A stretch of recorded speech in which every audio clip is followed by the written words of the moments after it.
आज की कहानी की शुरुआत एक बड़ी पार्टी से होती है। चारों तरफ रोशनी होती है, हल्का सा संगीत चल रहा होता है और लोग आपस में हंस बोल रहे होते हैं। बाहर से सब कुछ अच्छा लग रहा होता है, लेकिन कुछ दिलों के अंदर हलचल चल रही होती है। मीरा एक कोने में खड़ी होती है। उसका दिल बहुत बेचैन होता है और उसकी आंखें किसी को ढूंढती रहती हैं। उसे लग रहा होता है कि आज कोई बहुत जरूरी बात होने वाली है। आर्य भी उसी पार्टी में मौजूद होता है, लेकिन उसका मन शांत नहीं होता। उसकी आंखों में उलझन और गुस्सा साफ दिखाई देता है। वह भीड़ में होते हुए भी खुद को अकेला महसूस करता है। उसके दिमाग में पुरानी बातें बार बार घूम रही होती हैं, जो उसे अंदर से परेशान कर रही होती हैं। अनु दूर से आर्य को देख रही होती है। उसे लग रहा होता है कि आज कुछ गलत होने वाला है। उसका दिल घबराने लगता है। पार्टी का शोर धीरे धीरे उसे बोझ की तरह लगने लगता है और उसका मन बार बार किसी अनहोनी की तरफ जाने लगता है।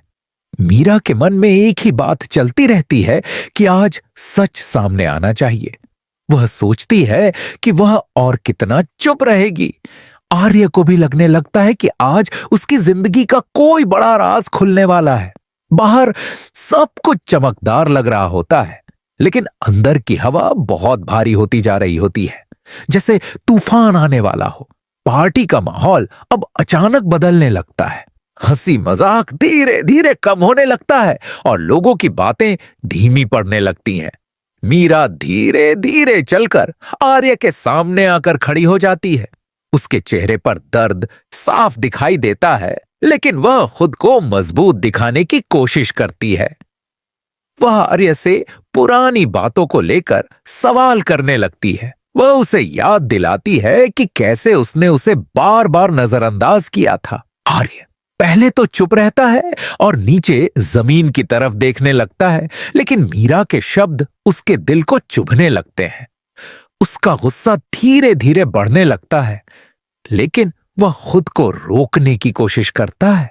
अचानक मीरा कुछ ऐसा कह देती है जो आर्य के लिए बहुत ज्यादा हो जाता है। उसे लगता है कि उसका अपमान हो रहा है।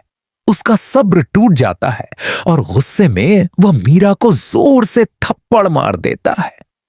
उस पल वहां मौजूद सभी लोग बिल्कुल चुप हो जाते हैं। पूरा माहौल एक पल के लिए थम सा जाता है। मीरा की आंखों में आंसू भर आते हैं और वह कुछ बोल नहीं पाती। उसका दिल टूट जाता है। अनु ये सब अपनी आंखों से देख लेती है। वह पूरी तरह से सदमे में आ जाती है। उसके हाथ कांपने लगते हैं और उसकी धड़कन बहुत तेज हो जाती है। उसे अपनी आंखों पर विश्वास नहीं होता कि आर्य ऐसा कर सकता है। उसके मन में हजारों सवाल उठने लगते हैं। वह सोचने लगती है कि अब सब कुछ कैसे संभलेगा और रिश्तों का क्या होगा। पार्टी की खुशियां इस एक पल में गायब हो जाती हैं और हर तरफ खामोशी और डर का माहौल फैल जाता है।